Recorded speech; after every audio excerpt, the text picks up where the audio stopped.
ആഭരണം വർജനം വേർപാടാണോ?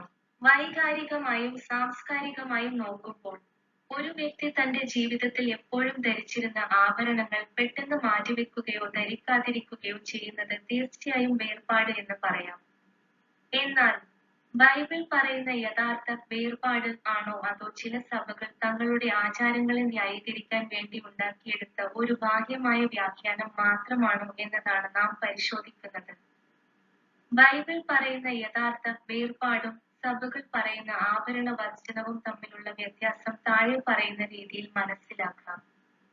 ബൈബിൾ ചരിത്രത്തിൽ ആഭരണങ്ങൾ മാറ്റിവെക്കുകയോ ധരിക്കാതിരിക്കുകയോ ചെയ്യുന്നത് പ്രധാനമായും വേർപാട്, വിയോഗം, ദുഃഖം, ദൈവത്തോടുള്ള മാനസാന്തരം എന്നിവയുടെ വലിയ അടയാളങ്ങളായി കാണാം. ഉദാഹരണത്തിന് പുറപ്പാട് പുസ്തകം 33-ാം അധ്യായത്തിൽ ഇസ്രായേൽ ജനങ്ങൾ സ്വർണ്ണക്കാളക്കുട്ടിയെ ഉണ്ടാക്കി പാപം ചെയ്തതിനു ശേഷം ദൈവം താൻ അവരുടെ കൂടെ വരില്ല എന്ന് പ്രഖ്യാപിക്കുന്നു.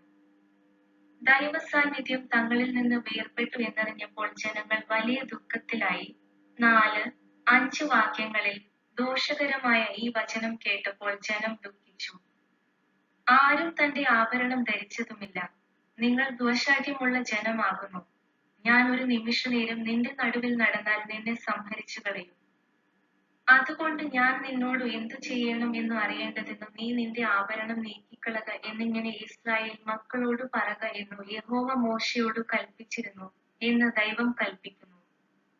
ഇവിടെ ആഭരണങ്ങൾ മാറ്റിവെക്കുന്നത് ദൈവവുമായുള്ള ബന്ധത്തിൽ വന്ന വേർപാടിലുള്ള വലിയ വിയോഗത്തിന്റെ അടയാളവും ദൈവത്തിന്റെ ആലോചന അറിയാനും വേണ്ടിയാണ് ആഭരണങ്ങൾ മാറ്റിവെക്കുന്നത്.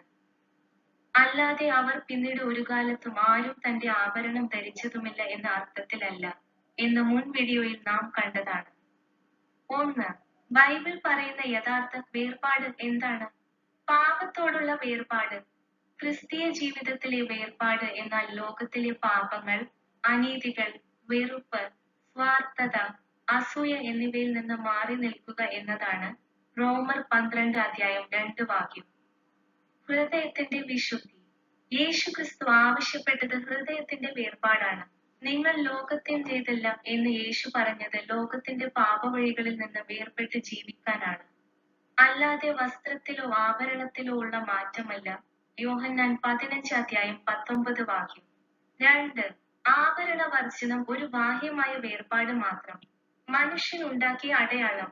ആഭരണം ധരിക്കാത്തത് കൊണ്ട് മാത്രം ഒരാൾ ലോകത്തിൽ നിന്ന് വേർപെട്ടവനാകുന്നില്ല. ഹൃദയത്തിൽ കള്ളത്തരവും അഹങ്കാരവും വെച്ചുകൊണ്ട് ആഭരണം ഉപേക്ഷിച്ചാൽ അതിന് ദൈവസന്നിധിയിൽ യാതൊരു വിലയുമില്ല. പരീശഭാവം.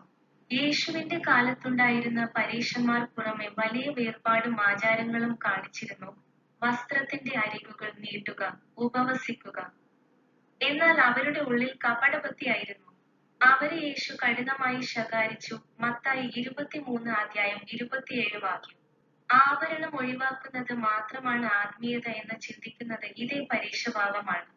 3. യഥാർത്ഥ വേർപാടും ആഭരണ നിരോധനവും. ഒരു താരതമ്യം സഭകളുടെ വേർപാട്, നിയമം, ആഭരണം ഊരിവെക്കുക, മുടി മുറിക്കാതിരിക്കുക തുടങ്ങിയ ബാഹ്യമായ കാര്യങ്ങളാണ് വലിയ വിശുദ്ധിയായി ഇവർ പതിപ്പിക്കുന്നത്. ബൈബിളിന്റെ യഥാർത്ഥ വേർപാട് ആത്മാവിന്റെ ഫലങ്ങളായ സ്നേഹം, സന്തോഷം, സമാധാനം, ദയ, വിശ്വസ്തത, സൗമ്യത എന്നിവ ജീവിതത്തിൽ പ്രകടിപ്പിക്കുന്നതാണ് യഥാർത്ഥ വേർപാട്. ഗലാത്യർ 5-22-23 ഉപസംഹാരം. ആഭരണം വർജിക്കുന്നത് ഒരു സഭയുടെയോ വ്യക്തിയുടെയോ സ്വന്തം താൽപര്യപ്രകാരമുള്ള തിരഞ്ഞെടുപ്പ് മാത്രമാകാം. എന്നാൽ അതിനെ ബൈബിളിലെ വേർപാട് ഉപദേശമായി വ്യാഖ്യാനിക്കുന്നത് തെറ്റാണ്. ദൈവം ആഗ്രഹിക്കുന്നത് ഒരു വ്യക്തിയുടെ ബാഹ്യമായ മാറ്റമല്ല, മറിച്ച് പാപത്തിൽ നിന്ന് വേർപെട്ട വിശുദ്ധിയുള്ള ഹൃദയമാണ്. ബൈബിൾ വ്യക്തമാക്കുന്നത് ഒരു വിശ്വാസിക്ക് ക്രിസ്തുവിൽ സ്വാതന്ത്ര്യമുണ്ട് എന്നാണ്. ആഭരണം ധരിക്കണോ വേണ്ടയോ എന്നത് ഒരാൾക്ക് സ്വന്തം ഇഷ്ടപ്രകാരം തിരഞ്ഞെടുക്കാം. ബാഹ്യമായ ആചാരങ്ങൾക്കും നിയമങ്ങൾക്കും അപ്പുറം ഒരു വിശ്വാസിയുടെ ഹൃദയത്തിന്റെ ഭാവത്തിനാണ് പുതിയ നിയമം പ്രാധാന്യം നൽകുന്നത്. റോമർ 14-6 പറയുന്നത് പോലെ ചെയ്യുന്നതും ചെയ്യാതിരിക്കുന്നതും കർത്താവിനായി ചെയ്യുക എന്നതാണ് പ്രധാനം. ഒരാൾ ആഭരണം ധരിക്കുന്നത് ദൈവത്തെ മഹത്വപ്പെടുത്താനാണെങ്കിൽ അതും മറ്റൊരാൾ ലളിതമായി ജീവിക്കാൻ വേണ്ടി അത് ധരിക്കാതിരിക്കുന്നതും ദൈവത്തിനു മുൻപിൽ സ്വീകാര്യമാണ്. ആഭരണം ധരിക്കുന്നയാൾ ധരിക്കാത്തയാളെയോ ധരിക്കാത്തയാൾ ധരിക്കുന്നയാളെയോ കുറ്റപ്പെടുത്താൻ പാടില്ല.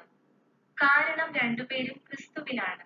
ഈ തിരഞ്ഞെടുപ്പിനെ ഒരു നിർബന്ധിത നിയമം ആക്കി മാറ്റുകയും ആഭരണം ധരിച്ചാൽ രക്ഷ കിട്ടില്ല അല്ലെങ്കിൽ സ്നാനം നൽകില്ല എന്ന സഭകൾ വാശിപിടിക്കുകയും ചെയ്യുമ്പോൾ അത് തെറ്റായി മാറുന്നു. കൂടാതെ ആഭരണം ധരിക്കാത്ത താനാണ് വലിയ ആത്മീയനെന്നും ആഭരണം ധരിക്കുന്ന മറ്റുള്ളവർ ആത്മീയതയില്ലാത്തവരാണെന്നും വിധിച്ചു തുടങ്ങുമ്പോൾ അത് പരീശന്മാരുടെ കപടഭക്തിയായി മാറുന്നു. ചുരുക്കത്തിൽ, ആഭരണം ഒഴിവാക്കുന്നത് ദൈവത്തോടുള്ള സ്നേഹത്താൽ സ്വയം തിരഞ്ഞെടുക്കുന്ന ഒരു ശൈലിയാകാം. എന്നാൽ അത് ഒരിക്കലും മറ്റുള്ളവരുടെ മേൽ അടിച്ചേൽപ്പിക്കേണ്ട ഒരു ദൈവകൽപ്പനയോ രക്ഷയ്ക്കുള്ള മാനദണ്ഡമോ അല്ല.